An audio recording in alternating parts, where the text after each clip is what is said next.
ನಮಸ್ತೆ ಫ್ರೆಂಡ್ಸ್. ಇವತ್ತಿನ video start ಮಾಡೋದಕ್ಕಿಂತ ಮುಂಚೆ ನನಗೆ ಮೊನ್ನೆ ನಾನು ವಿಡಿಯೋ ಮಾಡಿದ್ದೆ. ಏನಂತ ಹೇಳಿದರೆ, ತುಂಬ ಚಿನ್ನ ತಗೊಳ್ಳಿಕ್ಕೆ ಯೋಗ ಸಿಗುತ್ತೆ, ಅಥವಾ ನೀವು ತಿಂಗಳಿಗೆ ಉಂಟಲ್ಲ ಇಷ್ಟಿಷ್ಟು ಹಣವನ್ನು ಕೂಡಿಟ್ರೆ ಚಿನ್ನ ತಗೋಬಹುದು ಅಂತ ಹೇಳ್ಕೊಂಡು ವಿಡಿಯೋ ಮಾಡಿದ್ದೆ. ನನಗೆ ಅದರಲ್ಲಿ ಯಾರೋ ಒಬ್ಬರು ಕಮೆಂಟ್ ಮಾಡಿದರು. ಏನಂತ ಹೇಳಿದರೆ, ಫಸ್ಟು ನೀನು ತಾಳಿ ತಗೋ, ಆಮೇಲೆ ಬೇರೆಯವರಿಗೆ ಚಿನ್ನ ಮಾಡೋದನ್ನು ಹೇಳಿಕೊಡು ಅಂತ ಹೇಳಿದರು. ಅಂದರೆ ತಾಳಿ ಅಂದರೆ ಮಾಂಗಲ್ಯ ಚೈನ್ ತಗೋ ಅಂತ. ಆಯಿತಾ, ನಾನು ಹೇಳ್ತೇನೆ ಅವರಿಗೆ ಏನಂತ ಹೇಳಿದರೆ, ಒಂದೊಂದು ಸಂಪ್ರದಾಯದಲ್ಲಿ ಒಂದೊಂದು ರೀತಿ ಪದ್ಧತಿ ಇರುತ್ತೆ. ಇವಾಗ ನಿಮಗೆ ತಾಳಿ ಹಾಕಲಿಕ್ಕೆ ಉಂಟು ಅಂತ ಹೇಳ್ಕೊಂಡಾದರೆ, ನಿಮ್ಮ ಸಂಪ್ರದಾಯದಲ್ಲಿ ತಾಳಿ ಅಂತ ಹೇಳಿದ್ರೆ ಬಟ್ಟಲು ರೀತಿಯಲ್ಲಿ ಬರುತ್ತಲ್ಲ, ಆ ರೀತಿಯಲ್ಲಿ ಹಾಕಲಿಕ್ಕೆ ನಿಮಗೆ ಸಂಪ್ರದಾಯ ಇರ್ಬೋದು. ಅದು ನಮ್ಮ ಸಂಪ್ರದಾಯದಲ್ಲಿ ಆ ಪದ್ಧತಿ ಇಲ್ಲ. ನಮಗೆ ತಾಳಿ ಹಾಕುವ ಪದ್ಧತಿ ಇಲ್ಲ. ಅಂದರೆ ಬಟ್ಟಲು ರೀತಿಯಲ್ಲಿ ತಾಳಿ ಎಲ್ಲ ಹಾಕ್ಕೊಳ್ತಾರೆ ನೋಡಿ, 3 ತಾಳಿ, 2 ತಾಳಿ, 1 ತಾಳಿ, ಆ ರೀತಿ. ಅದು ನಮಗೆ ಸಂಪ್ರದಾಯ ಇಲ್ಲ. ನಮ್ಮ ಸಂಪ್ರದಾಯ ಇಲ್ಲ ಅಂತ ಹೇಳುವಾಗ ನಿಮಗೆ ಹೇಳುವ ಅಧಿಕಾರ ಕೂಡ ಇಲ್ಲ ತಾಳಿ ಹಾಕು ಅಂತ ಹೇಳ್ಕೊಂಡು. ನಮಗೆ ತಾಳಿ ಯಾವುದು ಗೊತ್ತುಂಟಾ? ನಾನು ಹೇಳ್ತೇನೆ. ಅವರು ಹೇಳಿದ್ದಾರೆ ನೋಡಿ, ಕಮೆಂಟ್ ಮಾಡಿದ್ದಾರೆ ನೋಡಿ, ಫಸ್ಟು ನೀನು ತಾಳಿ ತಗೋ, ಆಮೇಲೆ ಬೇರೆಯವರಿಗೆ ಹೇಳು ಅಂತ ಹೇಳ್ಕೊಂಡು. ನೋಡಿ, ಹೇಳಿದವರಿಗೆ ನಾನು ಹೇಳ್ತಾ ಇರೋದು, ಬೇರೆಯವರಿಗೆಲ್ಲ ಬೇಸರ ಮಾಡ್ಕೊಳ್ಳಿಕ್ಕೆ ಹೋಗ್ಬೇಡಿ. ನಿಮ್ಮ ಹತ್ರ ಉಂಟಲ್ಲ, ನಿಮ್ಮ ಮನೆಯವರ ಹತ್ರ ನೀವು ಹೇಳಿದ್ದೀರಿ ನೋಡಿ, ನಿಮ್ಮ ಮನೆಯವರ ಹತ್ರ ಒಂದೊಂದೇ ಇರ್ಬೋದು ಮಾಂಗಲ್ಯ ಚೈನ್. ನನ್ನ ಹತ್ರ 3 ಉಂಟು. ಆಯಿತಾ, ಇದು ಸೇರಿ 3 ಮಾಂಗಲ್ಯ ಚೈನ್ ಉಂಟು. ನಮಗೆ ತಾಳಿ ಹಾಕುವ ಪದ್ಧತಿ ಇಲ್ಲ. ಆಯಿತಾ, ನಮ್ಮದರಲ್ಲಿ ನಮ್ಮ ಸಂಪ್ರದಾಯದಲ್ಲಿ ಯಾವ ಥರ ಅಂತ ಹೇಳಿದರೆ, ಗಂಡ ನೋಡಿ ಇದನ್ನು ಕಟ್ತಾರೆ, ಗಂಡ. ಆಯಿತಾ, ನಮ್ಮ ಯಜಮಾನರಾಗ್ತಾರಲ್ಲ ಮದುವೆ ಆಗುವಾಗ ನಮಗೆ ಇದು ಕಾಶಿ ತಾಳಿ ಅಂತ ಹೇಳ್ಕೊಂಡು ಹೇಳ್ತೇವೆ ನಾವು. ಇದನ್ನು ನಮಗೆ ನಮ್ಮ ಗಂಡ ಕಟ್ಟುದು. ಆಯಿತಾ, ಇದನ್ನು ಓಕೆನಾ. ತಾಳಿ ತಾಳಿ ತಾಳಿ ಅಂತ ಹೇಳ್ಕೊಂಡು ಹೇಳಿದ್ರಲ್ಲ, ನೀನು ತಾಳಿ ಹಾಕು ಅಂತ ಹೇಳ್ಕೊಂಡು. ನಮಗೆ ತಾಳಿ ಇಲ್ಲ, ನಮಗೆ ಇದೇ ಇರೋದು ನೋಡಿ, ಗಂಡ ಕಟ್ಟುದು ನಮಗೆ ಇದೆ ನೋಡಿ. ಇದು ಕಾಣಿಸ್ತಾ? ಇದು ನಮಗೆ ಗಂಡ ಕಟ್ತಾರೆ. ಇದನ್ನು ಉಂಟಲ್ಲ ಅಮ್ಮ ಕೊಡ್ತಾರೆ, ಅಮ್ಮ ಕಟ್ತಾರೆ ನೋಡಿ. ಇದನ್ನು ಅಮ್ಮ ಕಟ್ತಾರೆ, ಇದು ಅಮ್ಮ ಹಾಕುದು ನೋಡಿ. ನಮಗೆ ಈ ರೀತಿಯಲ್ಲಿ ಹಾಕುವ ಪದ್ಧತಿ ಇರುವುದು ನೋಡಿ, ಈ ರೀತಿಯಲ್ಲಿ. ಇದು ದೊಡ್ಡದು ಚಿಕ್ಕದು ಆ ರೀತಿಯಲ್ಲಿ ಹಾಕ್ಬೋದು ನೋಡಿ. ಇದು ಅಮ್ಮ ಕಟ್ತಾರೆ. ನಂದು ಇದು ಕೂಡ ಸೇಮ್ ನೋಡಿ, ನೋಡಿ ಗೊತ್ತಾಯ್ತಾ? ಇದು ಅಮ್ಮ ಕಟ್ತಾರೆ, ಹಾಕ್ತಾರೆ. ಇದನ್ನು ಗಂಡ ಹಾಕ್ತಾರೆ. ಇದು ಇಷ್ಟು ಲಾಂಗ್ ಉಂಟು, ತುಂಬ ಉದ್ದ ಉಂಟು. ಆಯಿತಾ, ಇಷ್ಟು ನನಗೆ ಹೊಟ್ಟೆದಕ್ಕಿಂತ ಕೆಳಗೆ ಬರುತ್ತೆ ಅಂತ ಹೇಳ್ಕೊಂಡು ನಾನು ಏನು ಮಾಡಿದ್ದೇನೆ ಅಂತ ಹೇಳಿದರೆ, ಇದನ್ನು ಹಾಕಿದರೆ ನಾವು ಪಾತ್ರೆ ತೊಳೆಯುವಾಗ ಅಥವಾ ಬಟ್ಟೆ ಒಗೆಯುವಾಗ ಯಾವುದಕ್ಕಾದ್ರೂ ತಾಗಿ ಕಟ್ಟಾಗಿ ಹೋಗ್ತದೆ, ಆಯಿತಾ ಅಂತ ಹೇಳ್ಕೊಂಡು, ಅಥವಾ ಇದನ್ನು ಡೈಲಿ ಹಾಕ್ಕೊಳ್ಳಿಕ್ಕೆ ಆಗೋದಿಲ್ಲ ಅಂತ ಹೇಳ್ಕೊಂಡು ಶಾರ್ಟ್ ದಾರಿಮಣಿ ತೊಗೊಂಡಿದ್ದೆ. ಅಂದರೆ ಇದು ಕರಿಮಣಿ ತೊಗೊಂಡಿದ್ದು. ಆಯಿತಾ, ಶಾರ್ಟ್ ಇರೋದು. ಇದು ಯಾವುದಕ್ಕೂ ಕೂಡ ತೊಂದರೆ ಆಗೋದಿಲ್ಲ, ಏನು ಪ್ರಾಬ್ಲಮ್ ಆಗೋದಿಲ್ಲ ಅಂತ. ಆಯಿತಾ, ಇಷ್ಟೊಂದು ನನಗೆ ಹೇಳಬೇಕಿತ್ತು. ಯಾಕಂತ ಹೇಳಿದ್ರೆ, ಫಸ್ಟು ನೀನು ತಗೋ ಅಂತ ಹೇಳ್ಕೊಂಡು ಹೇಳಿದ್ರಲ್ಲ. ನಮ್ಮ ಹತ್ರ 3 ಉಂಟು. ನೀವು ನಿಮ್ಮ ಹೆಂಡತಿಗೆ ಉಂಟಲ್ಲ, ಒಂದೊಂದಾದರೂ ಸರಿಯಾಗಿ ಮಾಡಿಸಿಕೊಡಿ. ಗಟ್ಟಿಯಾಗಿರೋದು, ಸ್ಟ್ರಾಂಗ್ ಆಗಿರೋದು, ಒಂದು 40-50 ಗ್ರಾಮ್ ಹಾಕಿ ಮಾಡಿಸಿಕೊಡಿ. ನಿಮಗೆ ಬೇಡ ಅಂತ ಹೇಳೋದಿಲ್ಲ ನಾನು. ದೇವರು ಯೋಗ ಕೊಡಲಿ ನಿಮಗೆ, 40-50 ಗ್ರಾಮ್ಸ್ ಹಾಕುವಷ್ಟು ಯೋಗ ಕೊಡಲಿ.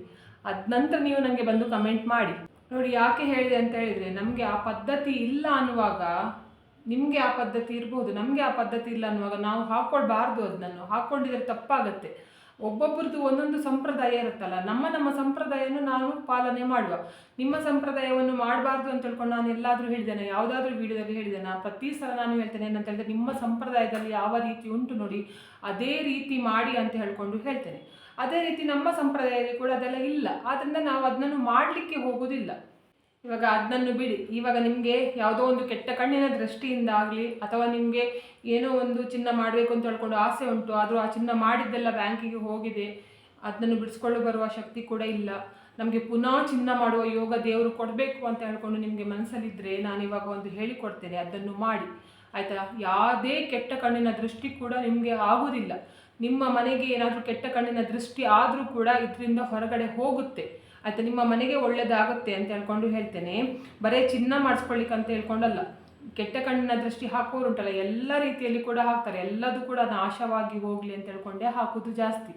ಆದ್ದರಿಂದ ನಿಮಗೆ ಏನೇ ಪ್ರಾಬ್ಲಮ್ ಇದ್ದರೂ ಕೂಡ, ಚಿನ್ನ ಬಿಟ್ಟು ಬೇರೆ ಯಾವುದೇ ಪ್ರಾಬ್ಲಮ್ ಇದ್ದರೂ ಕೂಡ ಇದನ್ನು ಮಾಡಿ. ಅದು ಯಾವ ದಿನ ಮಾಡಬೇಕು ಅಂತ ಹೇಳಿದರೆ, ಹುಣ್ಣಿಮೆ ಇಲ್ಲದಿದ್ದರೆ ಅಮಾವಾಸ್ಯೆ ದಿವಸ ಮಾಡಬೇಕು. ಇದು ಮಾಡಲಿಕ್ಕೆ ಏನೆಲ್ಲ ಬೇಕು ಅಂತ ಹೇಳ್ಕೊಂಡು ನಾನು ತೋರಿಸ್ತೇನೆ. ನಾನು ಹೇಳಿದ ರೀತಿಯಲ್ಲೇ ಮಾಡಿ. ಅಮಾವಾಸ್ಯೆ ಅಥವಾ ಹುಣ್ಣಿಮೆ ದಿವಸ ಸಾಯಂಕಾಲದ ಹೊತ್ತಲ್ಲಿ, ಅಂದರೆ ಸೂರ್ಯ ಅಸ್ತ ಆದ ನಂತರ ಇದನ್ನು ಮಾಡಬೇಕು. ಈ ತಂತ್ರವನ್ನು ಸೂರ್ಯ ಇರುವಾಗ ಉಂಟಲ್ಲ, ಸೂರ್ಯ ಇರುವಾಗ ಮಾಡಿದರೆ ನಿಮಗೆ ಇದು ಪ್ರಯೋಜನಕ್ಕೆ ಬರುವುದಿಲ್ಲ. ನೀವೊಂದು ದೃಷ್ಟಿ ತೆಗೆಯೋದಾದರೂ ಕೂಡ ಅಷ್ಟೇ. ಈಗ ಮಕ್ಕಳಿಗಾಗಲಿ ಅಥವಾ ದೊಡ್ಡವರಿಗಾಗಲಿ ದೃಷ್ಟಿ ತೆಗೆಯೋದಾದರೂ ಕೂಡ ಉಂಟಲ್ಲ, ಸೂರ್ಯ ಅಸ್ತ ಆದ ನಂತರ ತೆಗೆದ್ರೆ ಮಾತ್ರ ಅದಕ್ಕೆ ಶಕ್ತಿ ಇರುವುದು. ಸೂರ್ಯ ಇರುವಾಗ ಉಂಟಲ್ಲ, ಸೂರ್ಯ ಇರುವಾಗ ಇದು ನೀವೇನು ಮಾಡಿದ್ರೆ ಅಂತ ಹೇಳಿದ್ರೆ ದೃಷ್ಟಿ ತೆಗೆದ್ರಲ್ಲ, ಅದು ಹೋಗೋದಿಲ್ಲ. ಆ ಕಾರಣಕ್ಕೆ ನಮಗೆ ಸೂರ್ಯ ಬೇಡ ಈ ಕೆಲಸಕ್ಕೆ. ಆ ಸಮಯದಲ್ಲಿ ಅಂದರೆ ಕೆಟ್ಟ ಎನರ್ಜಿಗಳು ಮನೆಗೆ ಬರ್ತದೆ ನೋಡಿ, ಆ ಸಮಯದಲ್ಲಿ ಅದನ್ನು ನಾವು ಓಡಿಸಬೇಕು. ಆದ್ದರಿಂದ ನಾನು ಹೇಳ್ತಿದ್ದೇನೆ, ಇದನ್ನು ಸೂರ್ಯ ಅಸ್ತ ಆದ ನಂತರ ಮಾಡಿ. ನೋಡಿ, ಇಡೀ ಮನೆಗೆ ಉಂಟಲ್ಲ ಸಾಂಬ್ರಾಣಿಯ ಹೊಗೆ ಇದು ಮಾಡಬೇಕು. ಯಾಕಂತ ಹೇಳಿದ್ರೆ ಕೆಟ್ಟದು ಎನರ್ಜಿ ಮನೆ ಒಳಗಡೆ ಯಾವುದು ಇದ್ರೂ ಕೂಡ ಉಂಟಲ್ಲ, ನಿಮಗೆ ಒಳ್ಳೇದಾಗಲಿಕ್ಕೆ ಬಿಡುವುದಿಲ್ಲ. ಆ ಎನರ್ಜಿಗಳು ಏನು ಮಾಡುತ್ತೆ ಅಂತ ಹೇಳಿದರೆ ನಿಮಗೆ ಇನ್ನೂ ಕೂಡ ಕೆಟ್ಟದಾಗಬೇಕು ಅಂತ ಹೇಳ್ಕೊಂಡು ಮಾಡುತ್ತೆ, ಆಯಿತಾ. ಆದ್ದರಿಂದ ನೀವು ಏನು ಮಾಡಿ ಅಂತ ಹೇಳಿದರೆ ಫಸ್ಟು ಆಯಿತಾ ಧೂಪ ಹಾಕಬೇಕು ಮನೆಗೆ. ಸಾಂಬ್ರಾಣಿಯ ಧೂಪ ಹಾಕಿದರೆ ಒಳ್ಳೆಯದು, ತುಂಬ ಒಳ್ಳೆಯದು, ಆಯಿತಾ. ಏನು ಮಾಡಿ ಅಂತ ಹೇಳಿದರೆ ಸ್ವಲ್ಪ ಅಂದರೆ ನಿಮ್ಮ ಮನೆಯಲ್ಲಿ ಆಲ್ರೆಡಿ ಚಿಪ್ಪು ಎಲ್ಲ ಇರ್ತದಲ್ವ, ನೀವು ಅಂದರೆ ಅಡುಗೆಗೆಲ್ಲ ತೆಂಗಿನಕಾಯಿ ತರ್ತಿರಲ್ಲ, ಅದ್ರದ್ದು ಚಿಪ್ಪನ್ನು ಗ್ಯಾಸಲ್ಲಿ ಇಟ್ಟು ಉಂಟಲ್ಲ, ಏನು ಮಾಡಿ ಅಂತ ಹೇಳಿದರೆ ಕೆಂಡ ಮಾಡಿ. ಆಮೇಲೆ ಅದಕ್ಕೆ ಈ ಥರದ್ದು ಸಾಂಬ್ರಾಣಿ ಪೌಡ್ರ್ ಬರ್ತದೆ ನೋಡಿ, ಅಂದರೆ ನಿಮಗೆ ಕಪ್ಪು ಇದು ಧೂಪ ಬರುತ್ತೆ ನೋಡಿ, ಅದು ಎಂತಕ್ಕೆ ಪ್ರಯೋಜನ ಇಲ್ಲ, ಆಯಿತಾ. ಅದು ನಿಮಗೆ ಪರಿಮಳ ಮಾತ್ರ, ಬೇರೆ ಯಾವುದು ಕೂಡ ನೆಗೆಟಿವ್ ಶಕ್ತಿ ಅದೆಲ್ಲ ಹೋಗೋದಿಲ್ಲ ಅದರಲ್ಲಿ, ಆಯಿತಾ. ಅದರ ಬದಲು ಈ ಥರದ್ದು ಸಾಂಬ್ರಾಣಿ ಪೌಡ್ರ್ ಬರ್ತದೆ ನೋಡಿ, ಈ ಥರದ್ದು ಪೌಡ್ರಲ್ಲಿ ಅದನ್ನು ಹಾಕಿ ನೀವೇನು ಮಾಡಿದೆ ಅಂತ ಹೇಳಿದರೆ ಧೂಪವನ್ನು ಎಲ್ಲ ಕಡೆ, ಮನೆಯ ಎಲ್ಲ ಕಡೆ ತೋರಿಸ್ಬೇಕು, ಆಯಿತಾ. ಮಂಚದ ಕೆಳಗೆ ಕೂಡ, ಮತ್ತು ಸಜ್ಜೆ ಹೇಳ್ತಾರೆ ನೋಡಿ, ಅಂದರೆ ನೀವು ಹಳೆಯ ಐಟಮ್ ಎಲ್ಲ ಇಡ್ಲಿಕ್ಕೆ ಇಟ್ಟಿದ್ದೀರ ನೋಡಿ, ಅಂತಹ ಜಾಗದಲ್ಲಿ ಎಲ್ಲ ಅಡುಗೆ ಮನೆಯಲ್ಲಿ ಎಲ್ಲ ಪ್ರತಿಯೊಂದು ರೂಮ್ಗಳಿಗೂ ತೋರಿಸಿ ಕಿಟಕಿ ಎಲ್ಲ ಓಪನ್ ಮಾಡಿ ಇಡಬೇಕು ಆ ಸಮಯದಲ್ಲಿ. ಯಾಕಂತ ಹೇಳಿದರೆ ಕೆಟ್ಟ ಎನರ್ಜಿ ಉಂಟಲ್ಲ ಮನೆಯಿಂದ ಇದು ಮೇನ್ ಡೋರಿಂದ ಕೂಡ ಹೊರಗಡೆ ಹೋಗಬೇಕು, ಜೊತೆಗೆ ಇದು ಕಿಟಕಿಗಳಿಂದ ಕೂಡ ಹೊರಗಡೆ ಹೋಗಬೇಕು. ಒಳ್ಳೆಯ ಎನರ್ಜಿ ಉಂಟಲ್ಲ ಅದು ಒಳಗಡೆ ಬರಬೇಕಲ್ಲ, ಆದ್ದರಿಂದ ಕಿಟಕಿಯನ್ನೆಲ್ಲ ಓಪನ್ ಮಾಡಿ ಇಟ್ಟಲ್ಲ ಒಂದು ಸಲ ಮನೆಗೆ ಫುಲ್ ಧೂಪ ಹಾಕಿ. ನೋಡಿ, ನಿಮಗೆ ಈ ತಂತ್ರ ಮಾಡಲಿಕ್ಕೆ ಒಟ್ಟು ಇಷ್ಟು ಐಟಮ್ ಬೇಕು, ಆಯಿತಾ. ನಾನು ಒಂದೊಂದೇ ತೋರಿಸ್ತೇನೆ, ಹೇಗೆ ಮಾಡಬೇಕು ಅಂತ ಹೇಳ್ಕೊಂಡು ಕೂಡ ತೋರಿಸ್ತೇನೆ, ಅದೇ ರೀತಿಯಲ್ಲಿ ಮಾಡಿ. ಇಷ್ಟು ಐಟಮ್ಗಳನ್ನು ತಗೊಳ್ಬೇಕು ನೋಡಿ. ಫಸ್ಟ್ ಒಂದು ಈ ಥರದ್ದು ಹಿತ್ತಾಳೆ ಆಗಲಿ ತಾಮ್ರದಾಗಲಿ ಪ್ಲೇಟನ್ನು ತಗೊಳ್ಳಿ. ಹಿತ್ತಾಳೆ ಅಥವಾ ತಾಮ್ರದ ಪ್ಲೇಟ್ ಮಾತ್ರ ಯೂಸ್ ಮಾಡಲಿಕ್ಕೆ, ಮತ್ತು ನೀವು ಬೇರೆದ್ದು ಪ್ಲೇಟ್ ಅಂದರೆ ಪ್ಲಾಸ್ಟಿಕ್ ಆಗಲಿ ಸ್ಟೀಲ್ ಆಗಲಿ ಯೂಸ್ ಮಾಡಲಿಕ್ಕೆ ಹೋಗಬೇಡಿ, ಅದರಲ್ಲಿ ಪ್ರಯೋಜನಕ್ಕಿಲ್ಲ. ನೀವು ಯಾವುದೇ ತಂತ್ರ ಮಾಡೋದಾದರೆ ಉಂಟಲ್ಲ ಹಿತ್ತಾಳೆ ಅಥವಾ ತಾಮ್ರದ್ದು ನಾವು ದೇವರಿಗೆ ನೋಡಿ ಹೇಗೆ ಯೂಸ್ ಮಾಡ್ತೀವಿ ಅದೇ ಥರ ಯೂಸ್ ಮಾಡಲಿಕ್ಕೆ. ಇದನ್ನು ಬೇಕಾದರೆ ಆಮೇಲೆ ತೊಳೆದು ಉಂಟಲ್ಲ ನೀವು ಒಳ್ಳೆ ಕೆಲಸಕ್ಕೆ ಕೂಡ, ಅಂದರೆ ದೇವರದ್ದು ಯಾವುದಾದ್ರೂ ಹೂ ಇಡೋದಾಗಲಿ ಅಥವಾ ಅರಿಶಿನ ಕುಂಕುಮಕ್ಕೆ ಬೇಕಾದರೆ ಯೂಸ್ ಮಾಡ್ಬೋದು. ಆದರೆ ಮತ್ತು ಭಯ ಬೀಳೋದು ಬೇಡ, ಏನಂತ ಹೇಳಿದರೆ ನಾವು ಹಿತ್ತಾಳೆದು ಯೂಸ್ ಮಾಡಿದರೆ ಕಡೆಗೆ ನಮಗೆ ಅದು ಪ್ರಯೋಜನಕ್ಕೆ ಬರುವುದಿಲ್ಲ ಅಂತ ಹೇಳ್ಕೊಂಡು ಆ ಥರ ಎಲ್ಲ ಏನೂ ಇಲ್ಲ, ಆಯಿತಾ. ನೀವು ಏನು ಮಾಡಿ ಅಂತ ಹೇಳಿದರೆ ಈ ಥರದೊಂದು ಹಿತ್ತಾಳೆಯ ಪ್ಲೇಟನ್ನು ತೊಗೊಂಡು ಏನು ಮಾಡಬೇಕು ಅಂತ ಹೇಳಿದರೆ ಇದಕ್ಕೆ ಉಂಟಲ್ಲ ನೀರನ್ನು ಹಾಕಬೇಕು. ನೀವು ನೀರುಂಟಲ್ಲ ಶುದ್ಧವಾದ ನೀರನ್ನು ಹಾಕಿ, ಆಯಿತಾ. ಕುಡಿಯುವ ನೀರು ಉಂಟಲ್ಲ, ನೀವು ಕುಡಿಲಿಕ್ಕೆ ಯಾವುದು ಯೂಸ್ ಮಾಡ್ತೀರ ನೋಡಿ ಆ ನೀರನ್ನೇ ಈ ಪ್ಲೇಟಿಗೆ ಹಾಕ್ತೇನೆ ನೋಡಿ. ನಾನು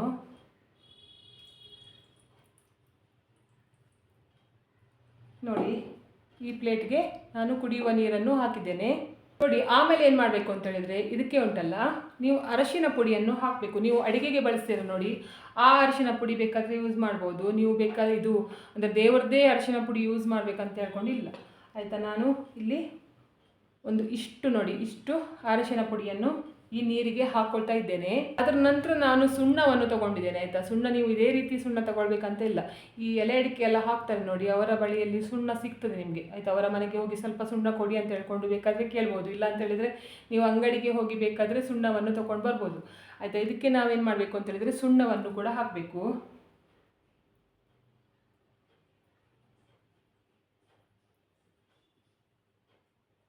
ನೋಡಿ. ಸುಣ್ಣವನ್ನು ಹಾಕಿದ ನಂತರ ಏನು ಮಾಡಬೇಕು ಅಂತ ಹೇಳಿದರೆ ಇವಾಗ ನಿಮಗೆ ಯಾರಿಗೆ ಒಡವೆ ತೊಗೊಳ್ಳಿಕ್ಕೆ ಆಗ್ತಾ ಇಲ್ಲ, ಒಡವೆ ತೊಗೊಳ್ಳಿಕ್ಕೆ ಯಾರಿಗೆ ಆಸೆ ಉಂಟು ನೋಡಿ, ಆಸೆ ಉಂಟು ಆದರೆ ತೊಗೊಳ್ಳಿಕ್ಕೆ ಆಗ್ತಾ ಇಲ್ಲ, ಅಥವಾ ನಿಮ್ಮದು ಒಡವೆ ಬ್ಯಾಂಕಲ್ಲಿ ಹೋಗಿದೆ ಬಿಡಿಸ್ಕೊಂಡು ಬರಲಿಕ್ಕೆ ಕಷ್ಟ ಆಗ್ತಾ ಉಂಟು, ಏನೇ ಬೇಕಾದರೆ ಪ್ರಾಬ್ಲಮ್ ಇರಲಿ, ಆಯಿತಾ. ಯಾರಿಗೆ ಆ ರೀತಿ ಸಮಸ್ಯೆ ಉಂಟು ನೋಡಿ ಅವರೇ ಈ ಕೆಲಸ ಮಾಡಿದರೆ ತುಂಬ ಒಳ್ಳೆಯದು. ಆದ್ದರಿಂದ ನೀವೇನು ಮಾಡಿ ಅಂತ ಹೇಳಿದರೆ ಅಂಥವರೇ ಉಂಟಲ್ಲ ಇದನ್ನು ಚೆಂದ ಮಾಡಿ ಮಿಕ್ಸ್ ಮಾಡಿ. ಇವಾಗ ಮನೆಯಲ್ಲಿ ಉಂಟಲ್ಲ ಮಕ್ಕಳಿಗೆ ಕೂಡ, ಕೆಲವು ಹೆಣ್ಣು ಮಕ್ಕಳಿಗೆ ಕೂಡ ಒಡವೆ ಮಾಡಲಿಕ್ಕೆ ಯೋಗ ಇರೋದಿಲ್ಲ, ತಾಯಂದಿರಿಗೂ ಕೂಡ ಇರುವುದಿಲ್ಲ, ಅತ್ತೆಯರಿಗೂ ಇರುವುದಿಲ್ಲ ಅಂತ ಹೇಳ್ಕೊಂಡು ಹೇಳುವ. ಆವಾಗ 3 ಜನ ಕೂಡ ಇದನ್ನು ಮಾಡ್ಬೋದು ಮನೆಯಲ್ಲಿ ಒಂದೇ ದಿನದಲ್ಲಿ. 3 ಜನರು ಕೂಡ ಅಂದರೆ ಅತ್ತೆ ಮಗಳು ಮತ್ತು ಸೊಸೆ ಈ ರೀತಿಯಲ್ಲಿ ಕೂಡ ಮಾಡ್ಬೋದು. ಒಬ್ಬರೇ ಮನೆಯವರು ಮಾಡಬೇಕಂತ ಹೇಳ್ಕೊಂಡಿಲ್ಲ ನೋಡಿ. ಈ ಥರ ಚೆಂದ ಮಾಡಿ ಮಿಕ್ಸ್ ಮಾಡ್ಕೊಳ್ಳಿ. ಇದು ಕೆಂಪು ನೀರು ಮಾಡ್ತಾರೆ ನೋಡಿ ಅದೇ ರೀತಿಯಲ್ಲಿ ಇದನ್ನು ಮಾಡಲಿಕ್ಕೆ ನೋಡಿ. ಇವಾಗ ಏನಾಗುತ್ತೆ ಅಂತ ಹೇಳಿದರೆ ಇದು ನೀರು ಕೆಂಪಾಯಿತು ನೋಡಿ ನೀವು ಹಾಕಿದ್ದು. ಇವಾಗ ಅದರ ನಂತರ ಏನು ಮಾಡಬೇಕು ಅಂತ ಹೇಳಿದರೆ ನೋಡಿ ಈ ರೀತಿ ಒಂದು ವೀಳ್ಯದೆಲೆ ತಗೊಳ್ಳಿ, ಆಯಿತಾ. ಇದೆಲ್ಲ ನಾವು ಶುಭ ಕಾರ್ಯಕ್ಕೆ ಬಳಸುವಂಥ ವಸ್ತುಗಳು, ಆಯಿತಾ. ನೋಡಿ ದೃಷ್ಟಿ ತೆಗಿಲಿಕ್ಕೆ ನಾವು ಕೆಂಪು ನೀರು ಯೂಸ್ ಮಾಡ್ತೇವೆ, ಆಯಿತಾ. ಯಾವುದು ಕೆಟ್ಟದ್ದು ದೃಷ್ಟಿಯೆಲ್ಲ ಆಗಿದ್ರೆ ಹೋಗಲಿ ಅಂತ ಹೇಳ್ಕೊಂಡು ಇದು ಕೂಡ ಹಾಗೆ, ಆಯಿತಾ. ನೀವು ಏನು ಮಾಡಬೇಕು ಅಂತ ಹೇಳಿದರೆ ಇದು ಎಲೆಯನ್ನು ಹೀಗೆ ಇಡಲಿಕ್ಕಿಲ್ಲ, ಇದಕ್ಕಿಂತ ಮುಂಚೆ ಒಂದು ಕೆಲಸ ಮಾಡಬೇಕು. ನೀವು ಅಂಜನ ಹಾಕುವುದೆಲ್ಲ ನೋಡಿರ್ತೀರ, ಆಯಿತಾ. ಅಂಜನ ಹಾಕೋದು ಅಂತ ಹೇಳ್ಕೊಂಡು ಹೇಳ್ತಾರೆ ನೋಡಿ. ಇದರಲ್ಲಿ ನೋಡಿಕೊಂಡು ಹೇಳ್ತಾರೆ ನೋಡಿ ಕೆಲವರೆಲ್ಲ ಅಂಜನ ನೋಡಿಕೊಂಡು ಆ ರೀತಿಯಲ್ಲೇ ನಾವು ಇದು ಕೆಲಸ ಮಾಡುವ. ಏನಂತ ಹೇಳಿದರೆ, ನಿಮಗೆ ಕೆಟ್ಟ ಕಣ್ಣಿನ ದೃಷ್ಟಿ ಹಾಕಿದವರು ನಿಮಗೆ ಏಳಿಗೆ ಆಗಬಾರ್ದು, ನೀವು ಹಾಳಾಗಿ ಹೋಗಬೇಕು ಅಂತ ಹೇಳ್ಕೊಂಡು ಬಯಸಿದವರು ನಿಮಗೆ ಕಾಣಿಸದೇ ಇರ್ಬೋದು. ಆದರೆ ಇದು ದೇವರಿಗೆ ಗೊತ್ತಿರ್ತದಲ್ವ ಯಾರು ಅಂತ ಹೇಳ್ಕೊಂಡು, ಅವರ ಕೆಟ್ಟ ಕಣ್ಣಿನ ದೃಷ್ಟಿ ನಿಮಗೆ ಬೀಳಬಾರ್ದಲ್ಲ. ಆದ್ದರಿಂದ ನಾವು ಕಾಡಿಗೆಯನ್ನು ಕೂಡ ಆಯಿತಾ, ದೃಷ್ಟಿಗೆ ಕಾಡಿಗೆಯನ್ನು ಕೂಡ ನಾವು ಯೂಸ್ ಮಾಡ್ತೇವೆ ನೋಡಿ. ಕಾಡಿಗೆಯಲ್ಲಿ ಕೂಡ ಏನು ಮಾಡಿ ಅಂತ ಹೇಳಿದರೆ, ಈ ಥರದ್ದು ವೀಳ್ಯದಲ್ಲಿ ಉಂಟಲ್ಲ, ಒಂದು ರೌಂಡ್ ಮಾಡಿ ನೋಡಿ, ಈ ಥರ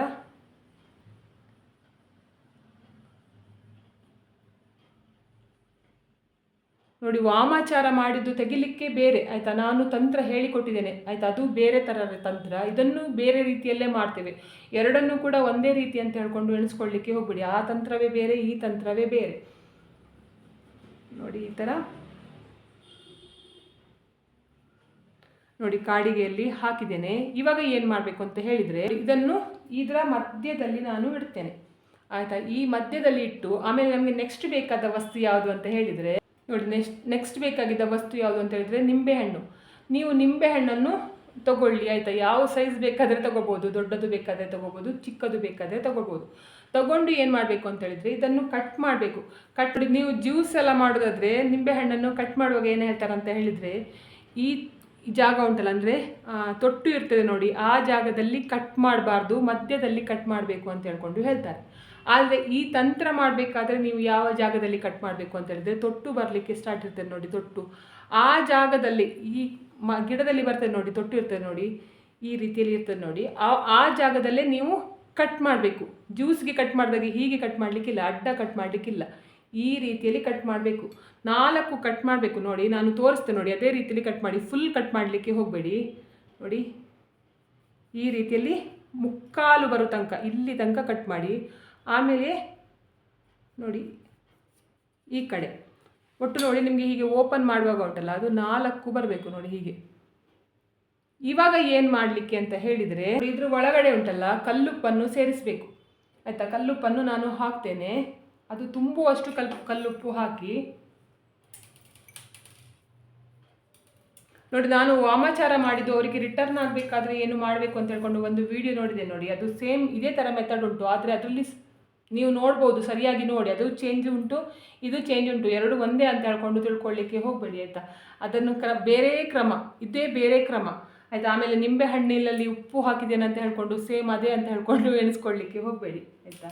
ಅಂದರೆ ನಮಗೆ ಕೆಟ್ಟ ಯಾವುದೇ ಎನರ್ಜಿ ನಮಗೆ ತಾಗಬಾರ್ದು ಅಂತ ಹೇಳ್ಕೊಂಡು ನಾವು ಈ ರೀತಿ ನೋಡಿ, ನಿಮಗೆ ಅದು ಎಷ್ಟು ಒತ್ತಿ ತುಂಬಲಿಕ್ಕೆ ಆಗ್ತದೆ ನೋಡಿ, ಅದರ ಒಳಗಡೆ ಅಷ್ಟನ್ನು ಹಾಕಿ ಇದರ ಒಳಗಡೆ. ಮತ್ತು ಪುಡಿ ಉಪ್ಪಾಗೋದಿಲ್ಲ, ಕಲ್ಲುಪ್ಪೇ ಹಾಕಬೇಕು. ಅದರ ನಂತರ ಏನು ಮಾಡಬೇಕು ಅಂತ ಹೇಳಿದರೆ, ಇದನ್ನು ನಿಂಬೆಹಣ್ಣನ್ನು ಈ ನೀವು ಕಾಡಿಗೆ ಹಾಕಿದ್ದೀರ ನೋಡಿ, ರೌಂಡ್ ಮಾಡಿ ಅದರ ಮಧ್ಯದಲ್ಲಿ ಇದನ್ನು ಈ ರೀತಿಯಲ್ಲಿ ಇಡಿ ನೋಡಿ. ಹೀಗೆ ಇಟ್ಟಾದ ನಂತರ ಏನು ಮಾಡಬೇಕು ಅಂತ ಹೇಳಿದರೆ, ಇದಕ್ಕೆ ಅರಿಶಿನ ಮತ್ತು ಕುಂಕುಮವನ್ನು ಹಾಕಬೇಕು ನೋಡಿ. ಫಸ್ಟು ಕುಂಕುಮವನ್ನು ಮತ್ತು ಆಮೇಲೆ ಅರಿಶಿನವನ್ನು ಈ ರೀತಿಯಲ್ಲಿ ಹಾಕಬೇಕು ನೋಡಿ. ಅದರ ನಂತರ ಏನು ಮಾಡಬೇಕು ಅಂತ ಹೇಳಿದರೆ ನೋಡಿ, ನಿಮ್ಮದು ತುಂಬ ದೊಡ್ಡ ಮನೆ ಆಗಿದ್ರೆ ಉಂಟಲ್ಲ, 2 ಕರ್ಪೂರವನ್ನು ತಗೊಳ್ಳಿ. ನಿಮ್ಮದು ಒಂದು ಸಿಂಗಲ್ BHK ಮನೆ ಅಂತ ಹೇಳ್ಕೊಂಡ್ರೆ, ಅಂದರೆ ಪುಟ್ಟ ಮನೆ ಅಂತ ಹೇಳಿದರೆ 1 ಕರ್ಪೂರ ಸಾಕಾಗ್ತದೆ. ಯಾಕಂತ ಹೇಳಿದರೆ ಇದು ಮನೆಗೆ ತೋರಿಸಲಿಕ್ಕೆ ಉಂಟು. ಇದರಲ್ಲಿ ನೀವು ಹಚ್ಚಿದ ಕರ್ಪೂರ ಆರಿ ಹೋಗಬಾರ್ದು, ಅಂದರೆ ಶಾಂತವಾಗಬಾರ್ದು. ಆ ಕಾರಣದಿಂದ ಹೇಳ್ತಿದ್ದೇನೆ. ನಿಮಗೆ ಗೊತ್ತುಂಟಲ್ಲ ನಿಮ್ಮ ಮನೆ ಎಷ್ಟು ದೊಡ್ಡದುಂಟು, ನಿಮಗೆ ಎಷ್ಟು ಕರ್ಪೂರ ಬೇಕು ಅಂತ ಹೇಳ್ಕೊಂಡು ನಿಮಗೆ ಗೊತ್ತಾಗ್ತದಲ್ಲ. ಆದ್ದರಿಂದ ನೀವು ಸಿಂಗಲ್ BHK ಮನೆಯವರಾಗಿದ್ದರೆ ನಿಮಗೆ ಒಂದರಲ್ಲೇ ಆರಾಮಾಗಿ ಮಾಡ್ಬೋದು. ಒಂದು ವೇಳೆ ನಿಮ್ಮದು 2 BHK ಅಂದರೆ 2 ಬೆಡ್ರೂಮ್ನ ಮನೆ ಆಗಿದ್ದರೆ 2 ಕರ್ಪೂರ ತಗೊಳ್ಳಿ ಆಯಿತಾ. ಅಂದರೆ ನಿಮ್ಮ ಮನೆಗೆ ಮೇಲೆ ಆಗಿದೆ ಅಂದರೆ ಮಧ್ಯದಲ್ಲಿ ಇದು ಆರಿ ಹೋಗಬಾರ್ದು, ಆ ಕಾರಣದಿಂದ ನಾನು ಹೇಳ್ತಾ ಇರೋದು. ಆಮೇಲೆ ಬೇರೆ ಯಾವುದು ಕೂಡ ಇಲ್ಲ ಆಯಿತಾ. ಅದರಲ್ಲಿ ಏನು ಮಾಡಬೇಕು ಕರ್ಪೂರ ಅಂತ ಹೇಳಿದರೆ, ಇದರ ಮಧ್ಯದಲ್ಲಿ ಇಡಬೇಕು ನೋಡಿ. ಈ ನೀವು ನಿಂಬೆಹಣ್ಣು ಕಟ್ ಮಾಡಿದರೆ ನೋಡಿ, ಅದರ ಮಧ್ಯದಲ್ಲಿ ಇದು ಕರ್ಪೂರವನ್ನು ಇಡಬೇಕು ನೋಡಿ. ನಮ್ಮದುಂಟಲ್ಲ ಸಿಂಗಲ್ BHK ಮನೆ ಆಗಿರೋ ಕಾರಣಕ್ಕೆ, ಅಂದರೆ 1 ಬೆಡ್ರೂಮ್ನ ಮನೆ ಆಗಿರುವ ಕಾರಣಕ್ಕೆ ನನಗೆ 1 ಕರ್ಪೂರ ಸಾಕಾಗ್ತದೆ. ನಾನು ಆರಾಮಾಗಿ 1 ಕರ್ಪೂರದಲ್ಲಿ ಇಡೀ ಮನೆಗೆ ತೋರಿಸ್ಲಿಕ್ಕಾಗ್ತದೆ. ಅದರಿಂದ ನಾನು 1 ಕರ್ಪೂರವನ್ನು ಮಾತ್ರ ಇಟ್ಟಿದ್ದೇನೆ. ಆದ ನಂತರ ಏನು ಮಾಡಬೇಕು ಅಂತ ಹೇಳಿದರೆ, ಇದನ್ನು ಹಚ್ಚಬೇಕು ನೋಡಿ. ಈ ರೀತಿಯಲ್ಲಿ ಇದನ್ನು ಉರಿಸಬೇಕು. ಉರಿಸಿ ಆದ ನಂತರ ಏನು ಮಾಡಬೇಕು ಅಂತ ಹೇಳಿದರೆ, ಇದನ್ನು ನೋಡಿ ನೀವು ಹಿಡ್ಕೊಂಡು ಉಂಟಲ್ಲ, ನಿಮ್ಮ ಮನೆಯ ಮೂಲೆಗೂ ಕೂಡ ತೋರಿಸಬೇಕು. ಪ್ರತಿ ಮೂಲೆಗೂ ಕೂಡ ತೋರಿಸಿಕೊಂಡು ಬಂದಾದ ನಂತರ ಏನು ಮಾಡಿ ಅಂತ ಹೇಳಿದರೆ, ಇದನ್ನು ನೋಡಿ ಕರೆಂಟ್ ಹೋಯಿತು, ಹೋಗಲಿ ಬಿಡಿ ಆಯಿತಾ. ಇದನ್ನು ಏನು ಮಾಡಬೇಕು ಅಂತ ಹೇಳಿದರೆ, ಇಡೀ ಮನೆಯ ಮೂಲೆಗೂ ತೋರಿಸ್ಕೊಂಡು ಬನ್ನಿ.